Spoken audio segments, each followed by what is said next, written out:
Olá, pessoal! Então, hoje nós vamos falar sobre esta grandiosa obra chamada Moby Dick.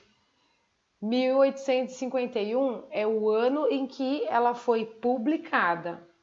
O autor é o Herman Melville e tenho certeza que muitos de vocês, se não conhecem a obra literária, com certeza já ouviram falar, não é mesmo? Este autor, Herman Melville, foi o filho de um comerciante e importador. Nasceu em 1819 em Nova York. Iniciou sua vida profissional no ramo do pai. Depois foi professor em escolas locais, trabalhou na fazenda do tio e também foi bancário. Nossa, quanta coisa! Aos 20 anos, ele embarcou como marujo num navio mercante com destino a Liverpool. Em 1841, ele conseguiu um emprego a bordo do Acushnet, um navio baleeiro. Um interlúdio nas Ilhas Marquesas, no Pacífico Sul, serviu-lhe de inspiração para escrever Taipi, seu primeiro romance. Posteriormente, ele trabalhou em outros baleeiros e numa fragata da Marinha Norte-Americana. A navegação forneceu a Melville material suficiente para escrever Moby Dick, e ele esperava tirar proveito do interesse popular pelas aventuras no mar. Porém, na época que o livro foi publicado, o interesse dos leitores se voltava para o oeste norte-americano e Moby Dick não foi considerado uma obra-prima enquanto seu autor vivia. Ele morreu de ataque cardíaco em 1891. Então ele não soube do grande sucesso que a sua obra teve. E lá no livro está escrito assim: não existe insensatez de animal algum na terra que não seja infinitamente superada pela loucura dos homens. Vamos começar então, pessoal, através do contexto da época. Os Estados Unidos, do princípio até meados do século XIX, testemunharam o desenvolvimento de duas vertentes do romantismo. Uma delas, notadamente praticada por Ralph Waldo Emerson e Henry David Thoreau, acho que é assim, foi o transcendentalismo, um movimento idealista centrado na crença da alma ou da luz interior e na bondade inerente aos seres humanos do mundo natural. A outra foi o romantismo sombrio, que sustentava uma visão menos otimista da natureza humana. Os escritores como Edgar Allan Poe, Nathaniel Hawthorne, Herman Melville e o nosso autor de hoje exploraram a suscetibilidade individual para o pecado e a autodestruição, numa reação contra o idealismo transcendentista. E agora o lado sombrio dessa obra. Ambas as escolas reconheciam uma energia espiritual na natureza. Porém, quando os transcendentalistas viam a natureza como canal mediador entre Deus e a humanidade, os românticos sombrios eram menos confiantes na perfectibilidade humana. Viam a natureza como detentora de verdades obscuras e misteriosas que os humanos confrontam ao seu próprio risco. Num espírito pessimista, consideravam as tentativas de modificações sociais como dubiamente utópicas. Na poesia e na prosa, entre 1836 e 1840, expoentes do romantismo sombrio frequentemente descreviam indivíduos falhando em suas tentativas de gerar mudanças positivas. Engolidos pelo horror, pelo sobrenatural e pelo macabro, assim como pelo sofrimento e pela tragédia, ficavam fascinados pela propensão humana para a maldade e pelas consequências psicológicas do pecado, da culpa, da vingança e da insanidade. Esses elementos também foram encontrados na literatura gótica e abriram um caminho para a narrativa moderna de horror. Como as verdades que os românticos sombrios buscavam revelar eram primitivas e irracionais, favoreceram o uso do simbolismo, um modo de comunicação que não há apreço à razão. Edgar Allan Poe escreveu contos e poemas explorando detalhes oníricos sombrios, que são os pesadelos, com pessoas enterradas vivas, lares em decadência, além de um corvo capaz de infligir tormentos psicológicos. Nathaniel Hawthorne, que explora alguns próprios pesadelos na hipocrisia do puritanismo do mundo real, escreveu sobre vergonha e pecados secretos. Em 5 de agosto de 1850, dois dos escritores do romantismo sombrio, Hawthorne aos 46 anos e Melville aos 31, conheceram-se numa expedição a uma montanha em Massachusetts. Melville, prestes a escrever seu grande romance sobre baleias, Moby Dick, inspirou-se em grande parte na intensa introspecção do colega mais velho e em sua rejeição à conformidade. Mais tarde, mudou-se com a mulher e a família para viver próximo a Hawthorne, vindo a incluir uma dedicatória a ele nas páginas de abertura de Moby Dick, em que se lê: "Em nome da minha admiração por sua genialidade". Então eles se tornaram bem amigos, né? Então lá no livro tem esse trecho interessante também.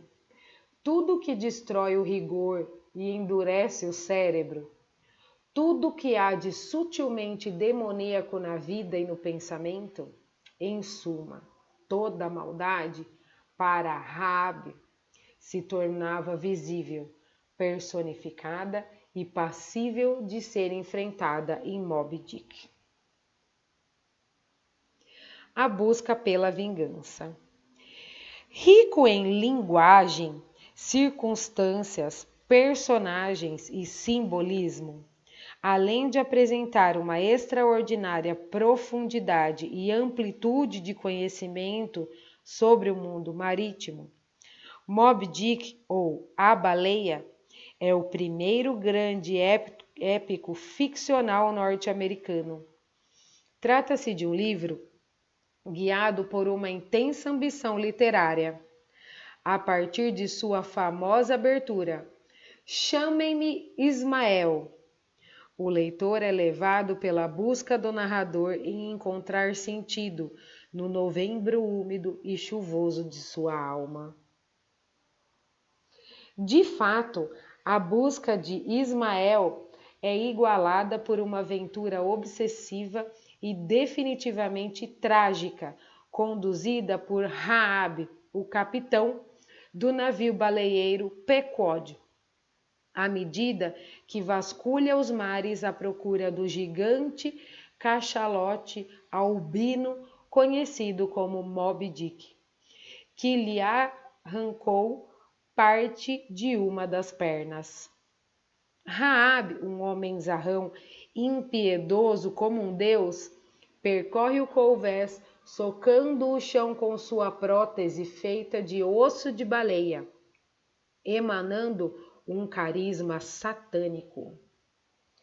Em um nível psicológico profundo, ele está engajado numa batalha contra Deus. A inefável presença por trás da ilógica máscara de Moby Dick. A visão que Ahab tem do mundo, segundo a qual todos os objetos representam algo desconhecido, inescrutável e maligno. Atingindo a baleia, Raabe atingirá Deus ou um agente desconhecido. A história de sua obsessão, tal como mostra o romance, é também uma busca pelo significado da vida e da morte, com insights sobre assuntos como religião e loucura. A violenta sede de Raabe por vingança é emanada sobre os seus sentimentos mais tenros, evidenciados no final por Pip, um jovem marujo negro, e por um breve interlúdio de nostalgia, quando ele derrama uma única lágrima sobre o mar. Falando a Starbuck, seu colega no Pequod, sobre os seus 40 anos de solidão no oceano, ele reflete sobre sua mulher. Sim, enviuvei a pobre moça quando a desposei, Starbuck. E sobre seu filho pequeno. Esses lamentos são subjugados por uma luxúria desenfreada pela vingança, entremeada pela ira, dois pecados capitais num só. Todos os grandes homens trágicos são criados com uma certa morbidez. Toda grandeza mortal é apenas doença. E agora, uma nação a bordo. A viagem do Pequod e mesmo o próprio nome do navio possuem tons alegóricos. Pequod ou Pequot era uma tribo indígena norte-americana quase totalmente exterminada pelos pioneiros puritanos britânicos durante o século XVII. Por isso, a história sugere o destino de uma civilização formada pela sede insaciável pelo progresso material, pela expansão imperial, pela supremacia branca e pela exploração da natureza. A embarcação pode ser vista como um microcosmo do mundo e dos Estados Unidos em particular. E, como a obsessão de Ahab contamina todo o navio, toda uma sociedade se torna implicada. A tripulação é uma mistura de raças e credos, refletindo a universalidade da visão de Melville, que é o autor do texto. Trabalhando juntos, os marinheiros dependem uns dos outros. A liberdade de movimento e de comunicação tem lugar nas fronteiras hierárquicas de status e de comando. Entretanto, essa sociedade flutuante e diversa está longe de ser democrática. Distinções sociais e raciais levam à desigualdade e todos a bordo se curvam ante a mão de ferro de Ahab. A diversidade de pensamentos e sentimentos experimentada pela tripulação do baleeiro forma um contraponto dramático à monomania do capitão e à energia monolítica da baleia, que ele está determinado a perseguir e matar. O navio é uma fábrica flutuante e um instrumento de perseguição, e Melville estava totalmente consciente dos paralelos que os leitores fariam entre a embarcação e o capitalismo norte-americano, a era das máquinas e a economia de mercado. E agora, Bíblia e profecia. Moby Dick é um épico de aspiração blasfema, Não me fale de blasfêmias, homem, diz Arabe. Eu lutaria contra o sol se ele me insultasse. E faz uso de referências bíblicas para atribuir significado à sua estrutura. Suas duas personagens principais, Ismael e Arabe, recebem seus nomes de figuras da Bíblia. No Gênesis 16 a 25, Ismael é o filho legítimo do patriarca Abraão, que foi preterido em favor de Isaque, filho legítimo. Eu falei ilegítimo do Ismael, né? Ao atribuir ao narrador esse nome, Melville destaca o fato de Ismael ser um aventureiro fora dos padrões. Sua inexperiência na caça a baleias impede sua aceitação por parte da tripulação. E em Reis 1:21, é Arabe um tirano que cobiça um vinhedo e obtém por meio da trapaça, mas está destinado a um fim inglório. Seu homônimo segue um padrão mais ou menos análogo em Moby Dick, obtendo êxito de uma maneira que sela seu próprio destino. Melville, preocupado com as maquinações do destino, faz uso da profecia para criar um sentido de presságio ominoso. Antes de Ismael alistar-se no Pequod, uma personagem chamada Elijah, outra equivalência bíblica, prevê um fim obscuro para a embarcação.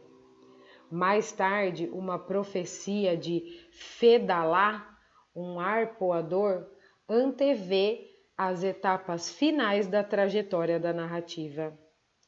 Ele diz que o capitão morrerá somente depois de ver 2 féretros, um que não é feito por mãos mortais e outro feito de madeira cultivada nos Estados Unidos, o que Arabe interpreta como um sinal de sobrevivência à viagem. E agora, o fogo infernal e a retribuição.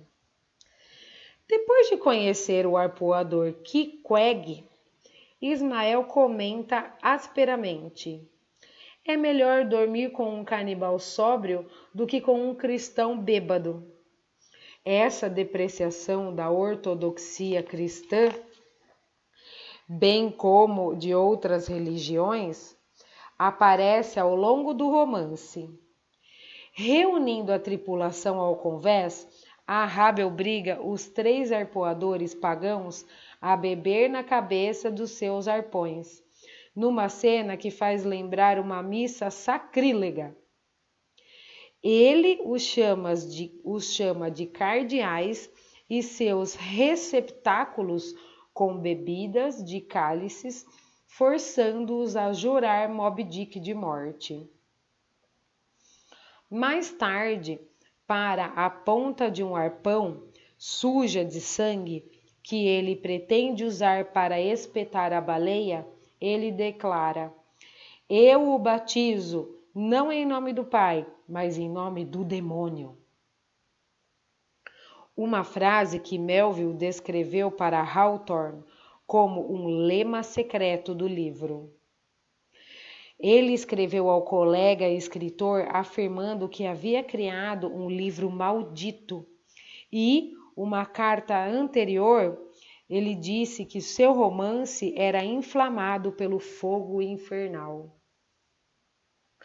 O próprio navio, pintado de preto e decorado com enormes dentes e ossos de cachalotes, lembra uma embarcação funerária de alguma religião tribal funesta. Melville o descreve como uma nave canibal, ornada com os ossos dos seus inimigos. À noite, as fogueiras utilizadas para derreter a gordura das baleias transformam o navio num inferno vermelho. Dessa forma, até mesmo a ambientação do romance ganha os tons de uma fé subvertida que tão frequentemente se faz refletir nas ações e nos diálogos. Sinistro, hein? Uma mistura instigante. Os traços do teatro shakespeariano e o conteúdo factual consistem dois estilos de prosa característicos do romance Moby Dick. Equiparado a ambos, encontra-se um terceiro, a casualidade conversacional. Essa feição narrativa se anuncia na segunda afirmação de Ismael. Alguns anos atrás, não importa exatamente quando, tendo pouco ou nenhum dinheiro. E ressurge com frequência no meio do texto com elaborada expressividade teatral. Assim, gêneros e estilos se misturam, produzindo um efeito poderoso. Moby Dick possui uma profundidade enciclopédica e estilos literários múltiplos, como os oceanos ocupam 2/3 da superfície da Terra. O livro talvez possa ser descrito como um drama psicológico concebido sobre a maior escala imaginável. Com sua consideração sobre o bem e o mal, em um cosmo indiferente e sua realização de um mundo social detalhado, esse épico monumental de fanatismo, misturado a uma visão trágica, estabelece um novo marco para as aspirações ficcionais. Então, ele é considerado um grande romance norte-americano. Para finalizar, eu deixo essa questão do livro para vocês, esse questionamento. Como consegue enfrentar tudo sem loucura? Será que os céus ainda o odeiam tanto a ponto de não lhe permitir mais enlouquecer? Pessoal, essa leitura foi tirada então no livro da literatura As Grandes Ideias de Todos os Tempos, das páginas 138 a 145. E aí, vocês gostaram de Moby Dick? Bora ler essa aventura?